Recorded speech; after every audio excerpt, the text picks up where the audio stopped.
once again, maayong hapon. Kahapon sang aga, mga almost 6 o'clock, may nabaton nga report ang aton na kapulisan sa Matalam kag sa Kidapawan nga may mga dalagko nga lupok nga mabatian diri sa may boundary sang barangay Estado kag barangay Malinan.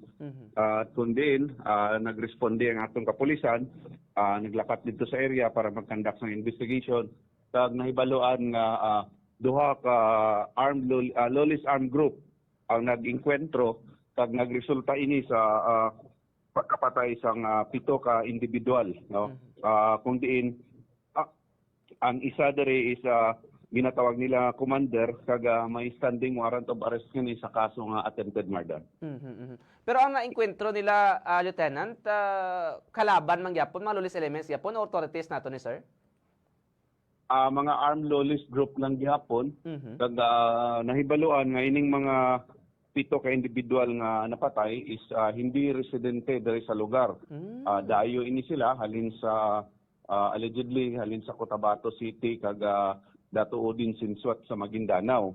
Kag amo tong natabo kung aton manumduman may ara na previous nga incident sadtong bulan sang Agosto, may nagluntad gyapon nga inkwentro diri sa area kung sa diin ari nga mga individual is involved gihapon. Pero teniente, may mga pangalan kasi ni sir sa mga nasambit nga nagkalamatay da karon kag ining 7 bala kabilog nga napatay ni isa lang ni ka grupo sir o kung sa piyak nga grupo may napitas man sila? So far no, ang nabatong na report is ning napatay isa lang sila ka grupo. So, amo ini sila amo tong si Commander Salindato Idris Langalin nga kundiin may ara sing warrant of arrest sa kaso nga attempted murder.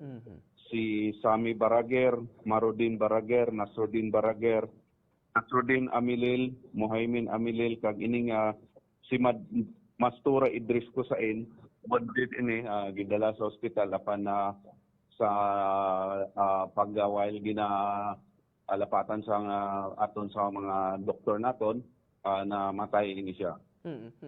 Pero ano ni ang plastada, Lieutenant? Ginambush sila o kung automatic naging kwentrohanay sila pag abot sa aton otoridad, sir, may patay na dayon? Ang natabo is nag-encounter ini sila. Okay.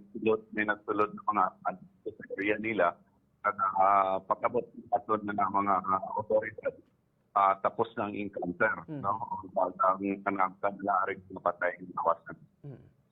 Klaro, gid, Colonel. Pero, Lieutenant, pero ginapangita ni sa sir sang kasuguan naton ang senaryo. Karon kay may nagalibot ng information. Amo na gani nagpalapit kita iya sa inyo gid pamunuan kay amban nila do iya may nagalibot information to clarify also membro sang MLF ni sira o Moro Islamic Liberation Front, Lieutenant? Sa mga tion, way panagkita sing confirmation. So, mga membro gid sila sa grupo nga inclined group aring aton nga MILF kag MNLF. Sa karon gin-consider pa naton sila nga armed lawless group. Okay, armed lawless group. Okay. Pero ang senaryo karon, Lieutenant, ano ang ara sa area naton? High power firearms, mga high caliber ang gigamit sir pagpatay sa ila? Yes, mga high powered firearms sa tion na patanamay na baton ano gid nga klase ng mga firearms kaya ang aton investigator pamangyapon sa area conduct pa sila ng follow-up investigation kag follow-up operation base kon ara pa sa area ang mga tiyak na grupo.